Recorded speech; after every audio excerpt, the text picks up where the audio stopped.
keluarga di hari ini. Kita bersyukur hari ini kita memasuki bulan yang baru, tanggal 1 Juli. Kita boleh memasuki bulan ini hanya karena kasih dan setia Tuhan. Sebelum kita membaca dan merenungkan firman Tuhan, mari kita bersatu dalam doa. Kita berdoa. Terpujilah Engkau Allah yang setia, Bapa yang Maha Kasih.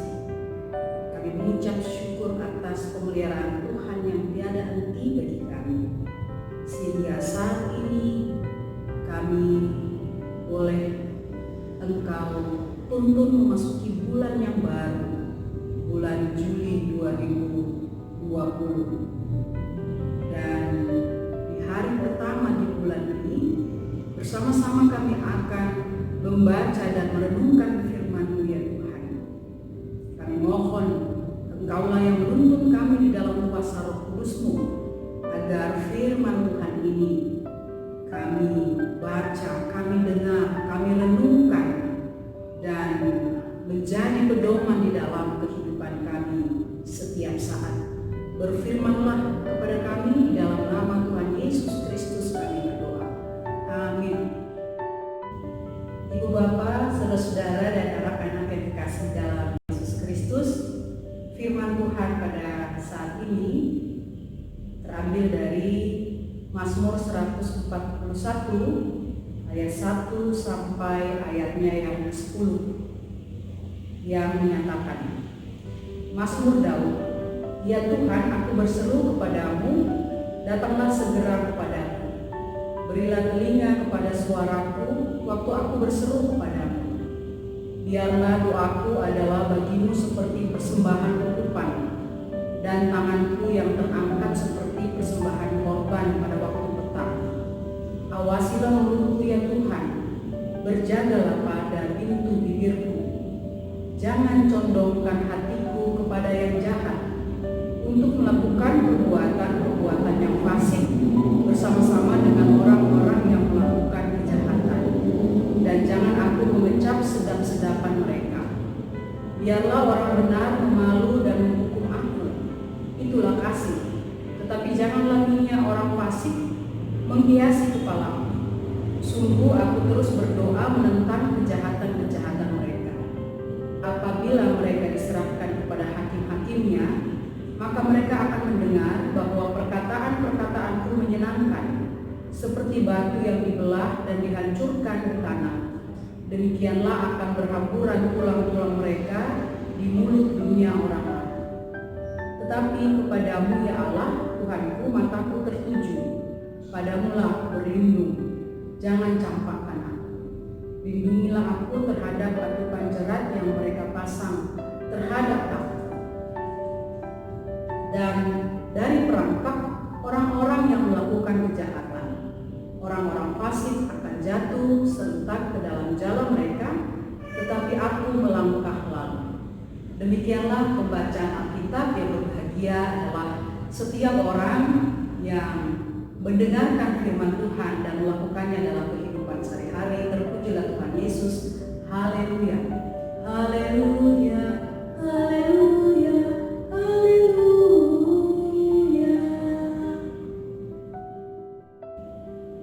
Keluarga-keluarga, ibu, bapak-bapak, saudara-saudara dan anak-anak yang terkasih dalam Yesus Kristus, tak dapat disangkali bahwa ada keinginan kita dalam kehidupan ini untuk menjalani kehidupan dengan cepat dan mudah, supaya kita bisa menikmati kebahagiaan. Kalau ada jalan yang lintas, kenapa harus pilih jalan yang panjang? Kalau ada jalan yang mudah, kenapa harus pilih jalan yang sulit untuk mendapatkan kebahagiaan atau kesuksesan? Itu yang biasanya menjadi patokan bagi kita dalam melangkah dalam hidup ini. Sebenarnya jalan yang cepat dan mudah tidak salah, tetapi haruslah sesuai dengan kehendak Tuhan. Kalau jalan yang cepat dan mudah itu tidak sesuai dengan kehendak Tuhan, itu yang kemudian menjadi persoalan. Dalam pembacaan yang sudah kita baca secara bersama-sama di Mazmur pasal 141 ini, yang merupakan doa permohonan dari Raja Daud yang dia sebutkan dalam pembacaan kita tadi, ayatnya yang kedua, bahwa doanya ini adalah seperti sebuah persembahan korban, baik pada waktu pagi maupun pada waktu petang. Doa Raja Daud adalah doa yang lahir dari kepercayaannya, dari imannya kepada Tuhan. Ia percaya Tuhan sanggup melepaskannya dari bahaya dan pencobaan. Doa Daud menunjukkan betapa dia mengandalkan Tuhan di dalam kehidupannya. Raja Daud yang diperhadapkan pada pencobaan untuk melakukan kejahatan bersama-sama dengan orang-orang fasik, yaitu orang-orang yang tidak mau mengenal Allah, orang-orang yang tidak mau taat kepada Tuhan, orang-orang yang menentang kehendak Tuhan. Dia diperhadapkan pada tantangan dan cobaan untuk mengikuti jalan hidup atau gaya hidup mereka. Dan pencobaan dari orang-orang fasik ini sangat menggiurkan. Mengapa? Karena daya tariknya adalah pesta pora, kenikmatan, dan kebahagiaan. Siapa di antara kita yang tidak ingin selalu merasakan kenikmatan dalam menjalani kehidupan atau kebahagiaan dalam menjalani kehidupan? Makanya ada sebuah ungkapan yang menurut saya agak nyeleneh, yaitu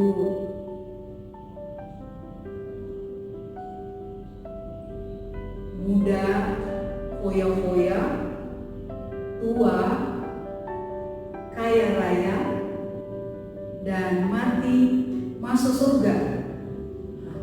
Ini sebuah gambaran bagaimana manusia sebenarnya hidupnya ingin selalu senang, ingin selalu happy, ingin selalu nikmat, tidak mau susah dan tidak mau berjuang untuk meraih kebahagiaan yang sejati.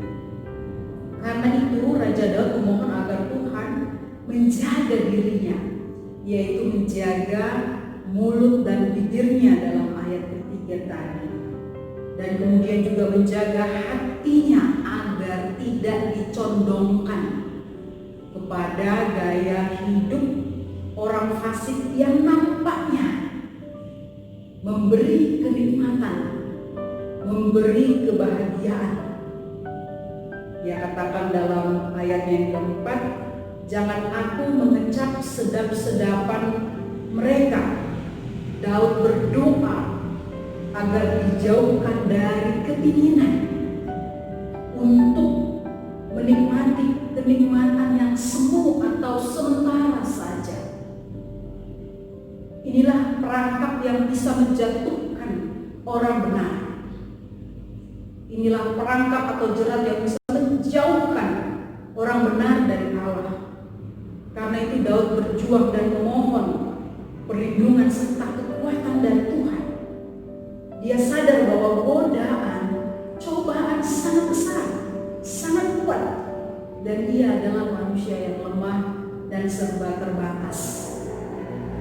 Dia hanya tahu bahwa Tuhan yang dapat menolong dia, yang dapat membebaskan dia dari godaan dan jerat itu. Kita sudah baca tadi dalam ayat 1, ayat 8, dan ayatnya yang ke-9.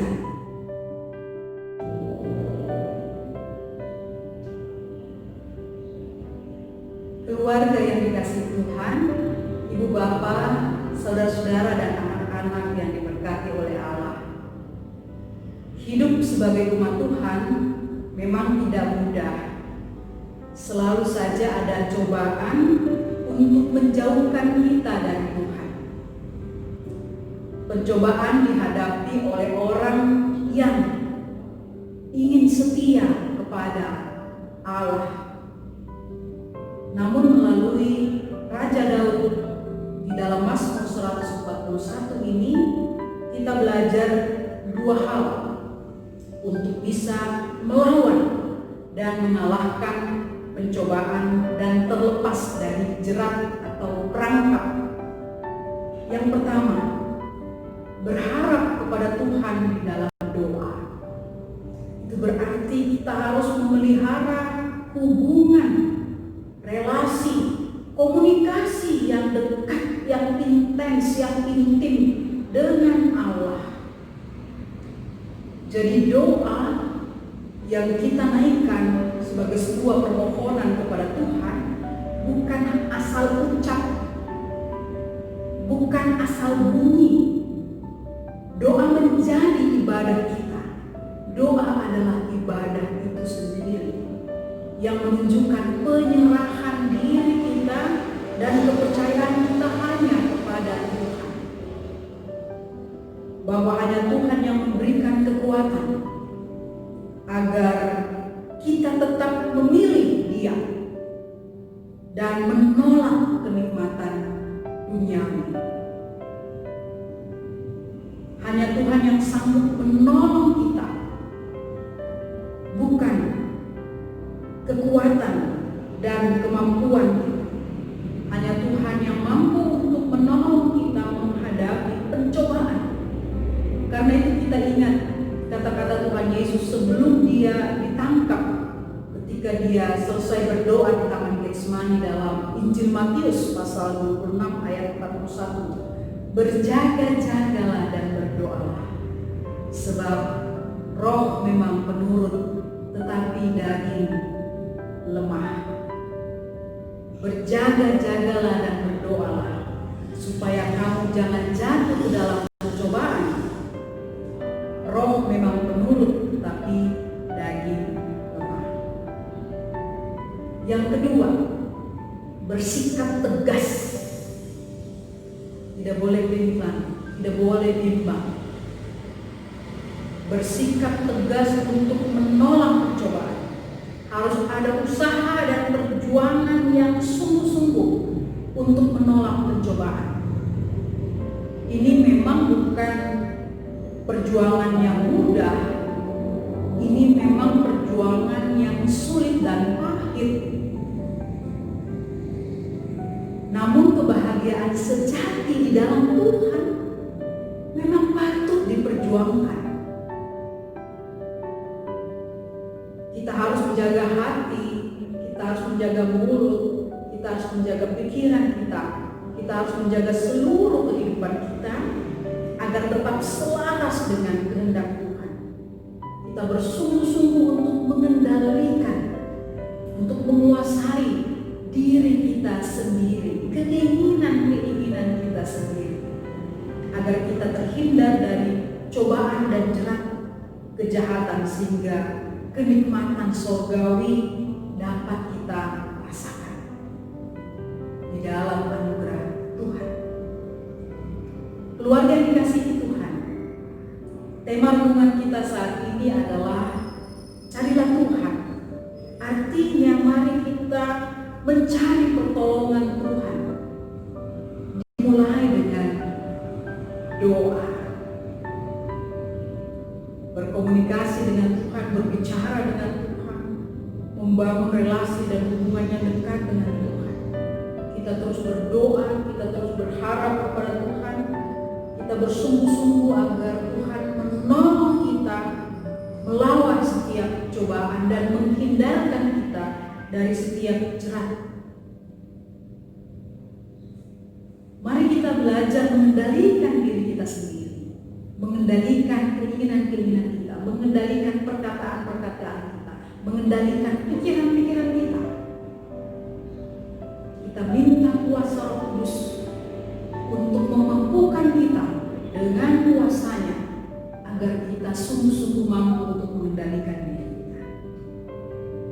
Jangan cepat tergoda dengan jalan pintas, jalan yang mudah dan cepat.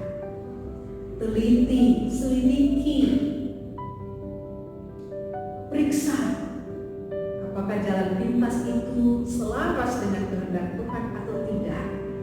Kalau tidak, jangan tempuh jalan itu. Walaupun kita harus melalui jalan yang panjang, berliku, sulit dan pahit, karena kita tahu bahwa di ujungnya kita akan menikmati kenikmatan surgawi dari Allah. Ingatlah, jika kita tetap berada pada jalan Tuhan, maka kebahagiaan yang sejati dari Tuhan akan dianugerahkan kepada kita, akan kita nikmati. Dan itulah sesungguhnya yang menjadi tujuan kehidupan kita, untuk menikmati kebahagiaan surgawi, kenikmatan surgawi yang sejati, yang berasal daripada Tuhan. Semoga firman Tuhan hari ini semakin membuat kita setia berdoa, semakin menguatkan iman dan pengharapan kita, membuat kita semakin bersungguh-sungguh menolak dengan tegas setiap cobaan, setiap tawaran, setiap hal yang bisa menjauhkan kita dari Tuhan. Tuhan memberkati kita sekalian. Amin. Keluarga yang dikasihi Tuhan, anak-anak, oma opa, opung, ibu bapak, saudara-saudara yang diberkati Allah, dalam ibadah keluarga ada diskusi di antara keluarga. Jika kondisi memungkinkan, lakukanlah percakapan-percakapan, perbincangan-perbincangan di antara keluarga supaya semakin menguatkan, semakin mengakrabkan, semakin mempererat kesatuan di dalam keluarga dan juga iman di tengah-tengah keluarga. Melalui pembacaan Mazmur 141 yang kita sudah renungkan bersama-sama, ada 3 pertanyaan. Yang pertama adalah, pencobaan apa yang pernah saudara rasakan yang kemudian menjadi pergumulan berat dalam kehidupan saudara-saudara? Yang kedua, apa yang saudara lakukan saat menghadapi pencobaan dan pergumulan berat tersebut? Dan yang ketiga, apa saja yang saudara pelajari dari Daud melalui pembacaan ini, melalui Mazmur 141 ini, dalam menghadapi pencobaan hidup? Demikianlah ketiga pertanyaan diskusi pada ibadah keluarga hari ini. Kiranya damai sejahtera Allah yang melampaui segala akal akan senantiasa memelihara setiap keluarga yang beribadah saat ini. Mari kita berdoa. Allah yang Maha Kuasa, Tuhan yang Maha Kasih, ucap syukur, pujian dan hormat kami naikkan kepadamu, Tuhan yang setia. Terima kasih pada saat ini kami boleh merenungkan firman-Mu ya Tuhan. Kiranya firman-Mu ini semakin menguatkan kami untuk terus setia berjalan Tuhan. Berkatilah setiap jemaat-Mu yang beribadah pada saat ini, bersama-sama dengan keluarga mereka, orang-orang yang tercinta di dalam rumah mereka. Tuhan memberkati mereka dengan kesehatan, Tuhan melindungi dan menjaga mereka dalam seluruh aktivitas, kegiatan, dan pekerjaan mereka. Tuhan senantiasa memberikan penghasilan yang cukup dari setiap pekerjaan, juga jerih payah yang mereka lakukan. Jika ada jemaat-Mu yang dalam kondisi sulit ekonominya, Tuhan, Engkau menghadirkan penolong bagi mereka. Jawablah setiap doa dan harapan mereka dan berkati